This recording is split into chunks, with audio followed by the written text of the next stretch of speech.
Here we go, guys. It's Two-Day TB. I'm back again, this time with episode 24 of a $25 box hunt from Lincoln Cents. As always, I'm looking for errors, varieties, and oddities amongst these boxes. And today, this is what I found.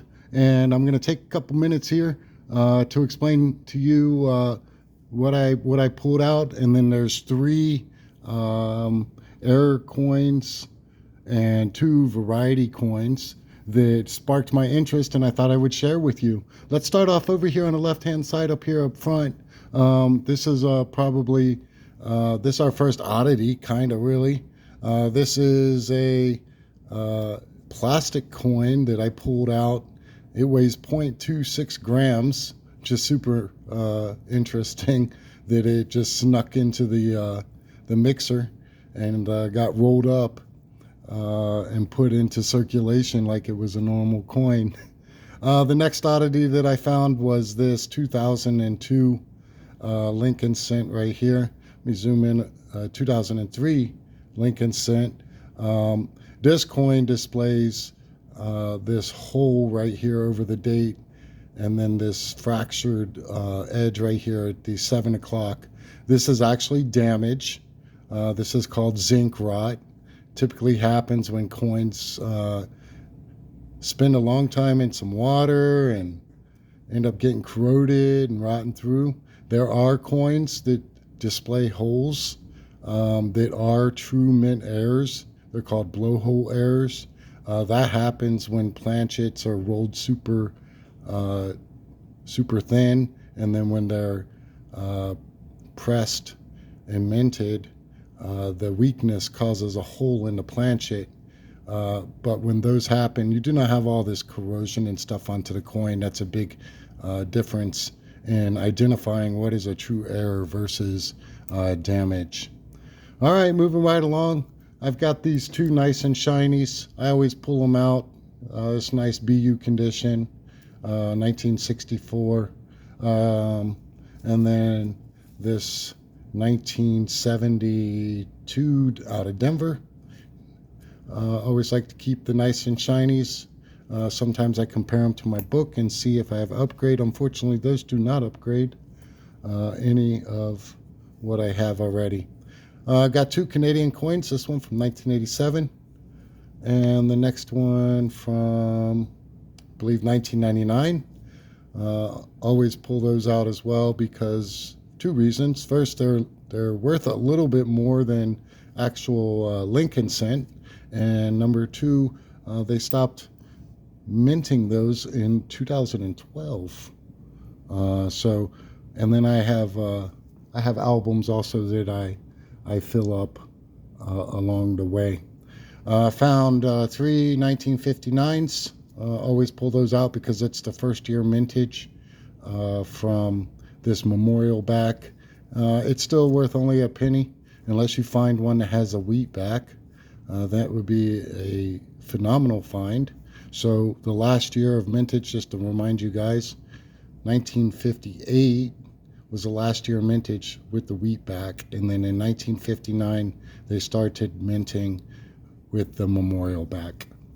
All right, moving right along.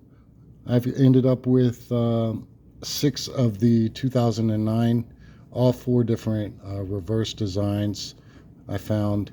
Always pull those out just because they're also a lower mintage than your typical American coin that gets minted in the billions. I found 7 of these S mint marks, the youngest being the 72S, and the oldest being this 1969S. Always want to be on the lookout for that double die on the 69S.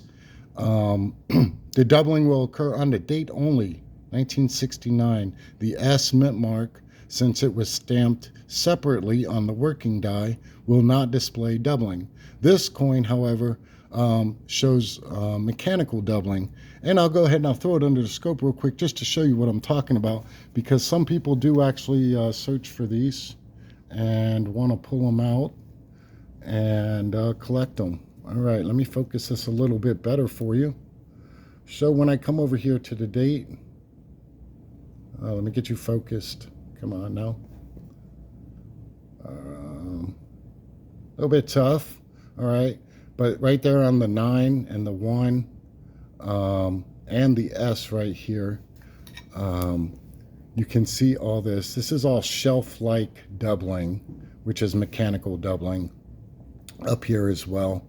All shelf-like and shelf-like on the bottom of the 1.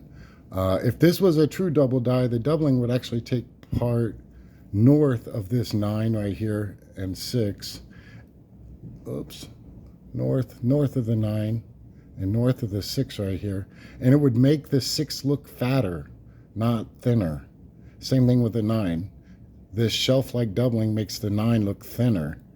True double die will make this look fatter. All right? So always remember that. But if the S will show no doubling at all on the true double die. All right. And then I found a total of 10 wheat cents, the oldest being this 1940, and the youngest being the 58 Delta, 58D out of Denver. I just went back to military mode there. I guess after doing 26 years, your mind gets stuck in there sometimes. But anyways, all right, let's go ahead. Let's look at some of these errors. All right, so I have a 2021 Philadelphia. All right, looks like your normal BU coin. This one actually displays signs of a die clash. So we're going to look in both the behind Lincoln's neck right there and right here in the front of his face. You can actually see the stripes appear. Right there is a stripe. All right, and right here is a stripe right there. Let's see if it displays it on the front side as well. Not as much. There is a little bit under the nose right here. All right, and what this is the shield from the back that is has revealed itself on the front of the coin. And that happens during the minting process when the dies actually clash together and there's not a coin in between. And it transfers the reverse side of the die onto the front side of the die. I also found this with a 2022 Philadelphia. Same area. You still want to look behind his neck and in front of his face and see if you can find what they call the jail die clash. All right. This one is pretty weak, but it is still there. There's a line right there. It's not supposed to be there. And then there's another weak one right here. All right, and then going to the front, you can see it coming off of his nose. Wow. I probably shouldn't have zoomed in this far today, but that's okay. And then you can just see that clash right there. It looks a lot clearer when you have them in hand and you're looking at them under 5 or 10 magnification. I unfortunately have made an error today and have this thing super magnified. Let's see if I can focus that a little better. All right. All right. Now we've got the last error, the next coin. All right. So this is a 1989 out of Philadelphia. And you always want to look at the reverse side of these for what's called a weak FG. So this coin right here is what a normal 1989 should look like, and I'll show that to you real quick. On the reverse, what I'm talking about with the FG portion, you come down here to the designer's initial. On a true 1989, you're going to have this bold FG. It's bolder. It has the serifs right here on the top of the G and down here at the bottom of the G. This is what a normal 1989 should look like. So I'm going to slide that out, and I'm bringing this one. This is the also the 1989, as you can see right there. And this one has this displays what they call a weak FG. So we go ahead and we slide that bad boy under the scope right here.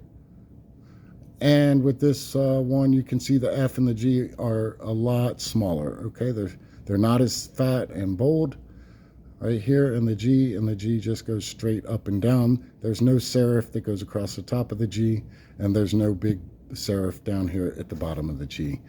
Then this version,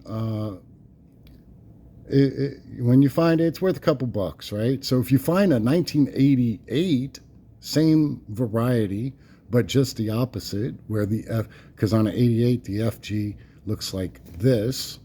But if you find an 88 with a fat FG and a serif, that one is highly sought after and very valuable to a collector. All right, so we'll go into the DDRs now. I have one DDR and one DDO. This is a 2021 out of Denver again, with a D, and you always want to look on the reverse of these coins. Right here at the base of the or right here underneath this E pluribus unum, you have that line right there, and you want to look at where the stripes connect to that line, because there's some double dies that can be found. So when I slide this under here and we take a look at this line, E pluribus unum is right there. Always start over here on the right hand side, and this is all normal. This is normal, this is normal, this is normal, this is normal. However, right here, this is on stripe number 9. This is doubling of the shield, and it's not supposed to be there. All right, so this is Wechsler's double die reverse variety 003. You keep on going, those are normal and those are normal. There are other DDRs where it will show that stripe all the way across from, this is stripe number 9, right here. This is stripe 9. It'll show doubling on 9, 7, and 5 as well. All right, worth a couple bucks. This last double die, this is a double die oddverse. This is a best of variety in Wechsler's. And yeah, we'll just go ahead and we'll throw it under the scope. You want to pay specific attention to the date right here, 2007. When you slide this bad boy under the scope, what you're going to end up with is a date that looks like this. All right, so what you have here is extreme doubling on the zeros right here. All right, and you have what this called like cat eye appearance or a donut roll. All right, and on your normal 2007, this is a lot thinner, and this is also a lot thinner. You can also come over here to the word Liberty and double check the Y in Liberty. It's just a little bit slanted. You get a little bit of slanting right here and thickness at the bottom of the T. All right, but you can cross-reference that. The easiest way is to always look out for that diagonal fat donut shape right here in the date.